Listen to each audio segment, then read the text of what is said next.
भारत पाकिस्तान मध्ये पुन्हा युद्ध होणार का? काय आहे नोटाम आणि याच्याने दोघी देशांवर काय फरक पडणार?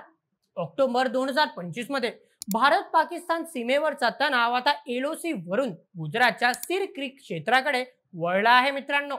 भारताच्या महाकाय एक्स त्रिशूल 2025 या त्रिसेवा युद्ध कवायतीमुळे केवळ 28,000 फुटापर्यंतचे हवाई क्षेत्र बंद झाले नाही, तर पाकिस्तानमध्ये पॅनिक निर्माण झाला आहे.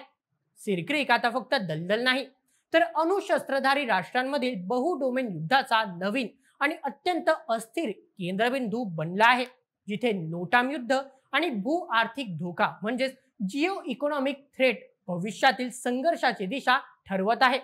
या सगळ्यांमागे काय सामरिक रहस्य दडले आहे? सिरक्रीक हा भारताचा कठोर प्रतिबंधन म्हणजेच हार्ड काउंटर डिटेरन्स धोरणाचा भाग कसा बनला, हे आज आपण सविस्तर पाहणार आहोत. चला मग सुरुवात करूया आजच्या व्हिडिओला. नमस्कार, मी नील सोनार, तुम्ही पाहत आहात बोल एम. मे 2025 मध्ये झालेले हवाई हल्ले आणि त्यानंतरचा सीमेवरील तणाव तुम्हाला आठवतच असेल. त्यावेळी संपूर्ण जगाला वाटले होते की भारत पाकिस्तान संघर्षाचा केंद्रबिंदू फक्त जम्मू काश्मीरच्या एलओसी वर आहे. पण ऑक्टोबर 2025 मध्ये भारताने एक अशी खेळी खेळली ज्यामुळे संघर्षाचे केंद्रच बदलले आहे. पश्चिम सीमा गुजरात जवळची दलदलीची सिरक्रीक ही आता नवीन सक्रिय सीमा म्हणजेच न्यू लाईफ फ्रंटायर बनली आहे. या तणावाचे मूळ एप्रिल 2025 मध्ये आहे, ज्या जम्मू काश्मीरमध्ये झालेल्या दहशतवादी हल्ल्याने दोन्ही देशांमध्ये गंभीर लष्करी संकट उभे केले होते. या संकटाचा कडेलोट भारताच्या ऑपरेशन सिंदूरने केला, ज्या दहशतवादी छावण्यांवर क्षेपणास्त्र हल्ले झाले. तज्ञांच्या मते या घटनांमुळे दोन्ही अणुशस्त्रधारी राष्ट्रांमध्ये तणावाचे सामान्यकरण म्हणजे नॉर्मलायझेशन ऑफ टेन्शन झाले आहे. म्हणजेच मोठे संकट आणि त्यानंतर लगेच मोठी लष्करी कवायत हा आता धोकादायक नसलेला नवीन निकष म्हणजेच न्यू नॉर्मल बनत चालला आहे. पण सर्वात मोठा बदल झाला तो भूलोकात. पारंपरिक एलओसी वरून भारताने आपली सर्वात मोठी त्रिसेवा कवायत म्हणजेच आर्मी, नेव्ही, एअरफोर्स पश्चिम सीमेवरील सिरक्रीक या दलदलीच्या क्षेत्राजवळ केंद्रित केली. सिरक्रीक ही 96 किलोमीटर लांबीची भरती ओहोटीच्या प्रभावाखालील खाडी आहे, जी गुजरातच्या कच्छला पाकिस्तानच्या सिंध प्रांतापासून वेगळी करते. या भौगोलिक केंद्रबिंदू बदलणे हे भारताच्या नवीन धोरणाचे थेट संकेत आहे. पारंपरिक भूभागाऐवजी पाकिस्तानला त्यांच्या संवेदनशील आर्थिक क्षेत्राजवळ धमकावणे मे 2025च्या संकटातून शिकलेला धडा आणि संघर्षाची मर्यादा नियंत्रित करण्याची ही नवीन खेळी आहे. आता जरा एक्स त्रिशूल 2025 चे महत्व जाणून घेऊया. सर्वप्रथम त्रिसेवा एकात्मता. 30 ऑक्टोबर ते 10 किंवा 11 नोव्हेंबर या कालावधीत चाललेल्या या कवायतीत सैन्य म्हणजेच रणगाडे, नौदल, फ्रिगेट, विनाशिका आणि हवाई दलाने राफेल SU-30 MKLS पहिल्यांदा इतक्या मोठ्या प्रमाणावर समन्वित भाग घेतला.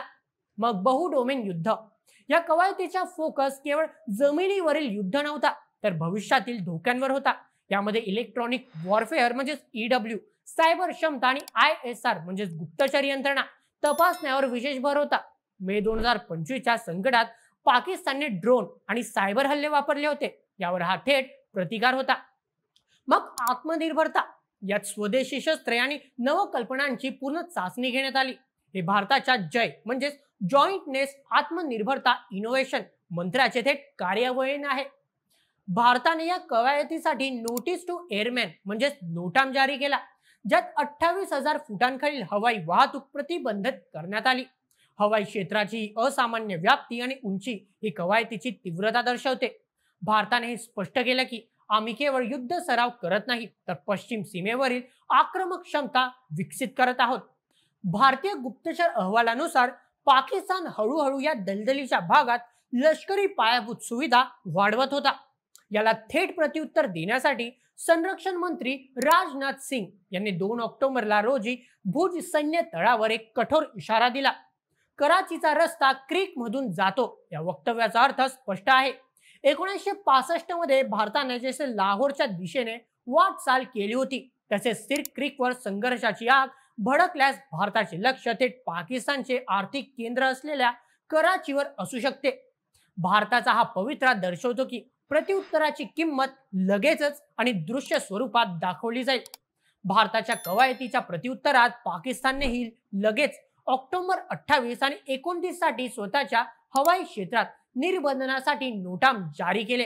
हे नोटाम युद्ध दर्शवते की तांत्रिक साधने आता दोन अणुशस्त्रधारी राष्ट्रांमधील सामरिक संवाद साधण्याचे आणि वर्चस्वाचे प्रदर्शन करण्याचे माध्यम बनले आहे. मित्रांनो, एक त्रिशूल आणि पाकिस्तानच्या तातडीच्या नोटाम प्रत्युत्तराने हे स्पष्ट केले आहे की भारत पाकिस्तान संबंधांमध्ये धोकादायक नवीन निकष प्रस्थापित झाला आहे.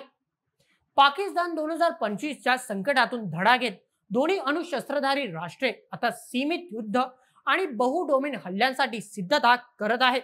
प्रश्न हा आहे, पुढचा संघर्ष पारंपरिक भूभागावर होईल की सायबर डोमेनमध्ये? आणि ही वाढती लष्करी चकमक म्हणजेच एस्केलेशन अणुछायेखाली नियंत्रित ठेवणे शक्य होईल का? सिरक्रिकची ही नवी आग शांत होणार की पूर्ण पश्चिम सीमा भडकवणार? तुम्हाला काय वाटतं? सिरक्रिक हा खरंच भारताचा न्यू फॉर फ्रंट बनला आहे का? तुमचे मत खाली कमेंट बॉक्स मध्ये आम्हाला नक्की कळवा. आणि हा व्हिडिओ आवडला असेल तर बोलेमेच्या YouTube चॅनलला सबस्क्राईब करायला बिलकुल विसरू नका. धन्यवाद.